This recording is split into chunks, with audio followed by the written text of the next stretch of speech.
safe to say this is the biggest movie you've done to date? Absolutely. Absolutely. Yeah, fully. So was it fun? Was it different? What was the experience like?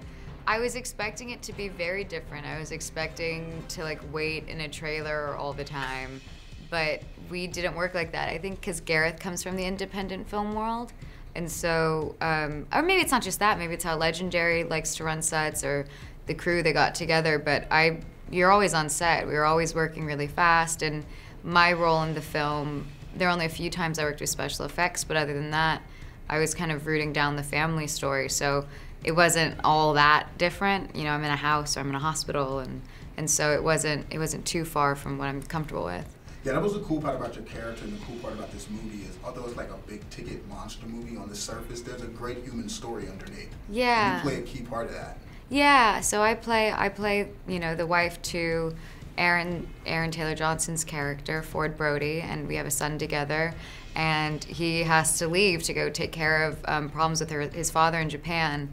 And the whole point, hopefully, of the film is that you need him and want him to get back to his family in San Francisco, and for them to, you know, you want their relationship to succeed. This alpha predator of yours, Doctor, do you really think he has a chance? The arrogance of man is thinking nature is in our control, and not the other way around.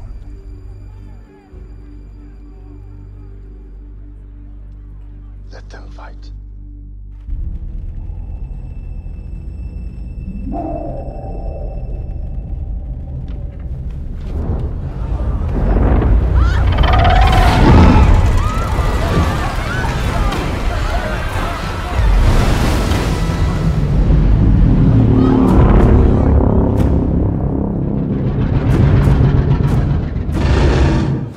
How familiar were you with Godzilla? I mean, did you watch the movies as a kid? Did you know anything about the legend? I mean, dude's been around for like 60 years. Yeah, I always knew who Godzilla was, just like you always know who King Kong is. Right. You know these like iconic monsters, but I'd never seen a Godzilla film. I think we would maybe watch clips of, you know, Americans dubbing over the Japanese version or something. Like I vaguely remember joking about that growing up, but that's really it. My introduction to Godzilla and what it means is through Gareth and through this film, which I'm so happy for because it actually has a much larger meaning and has, you know, a great metaphor than what I probably would have thought it would just be like a monster running around. You know? No, that's the coolest part about Godzilla, because I mean, like, a lot of people think it's just about like this big giant lizard just like kicking over buildings and people running down the street screaming, but there are actually quite a few metaphors. I mean, when you really dig into the story and when you watch the story, like it's amazing like how many metaphors actually pop up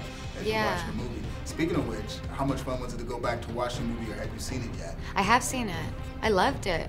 I absolutely loved it. I was actually shocked by how much I cared about everyone, because usually I'm really separated from films I'm in. But I'm not, you know, it's an ensemble cast, so I could completely get involved in other people's relationships. And by like the first 15 minutes, I'm like about to cry because of Bryan Cranston and Juliette Binoche's performances. And it was shocking because I knew what was gonna happen. But I'm so proud of it, and I really do love it. Yeah, that's what you call signs of a good movie. When you know what's going to happen and you were part of the process and making this thing happen, and you can sit back and watch it and you still feel emotion, that means that's job well done. Yeah. Well, thanks a lot for the interview. I appreciate it. Thank you. Good. Nice to meet you as well. Nice to meet you too. Thank you. Good luck.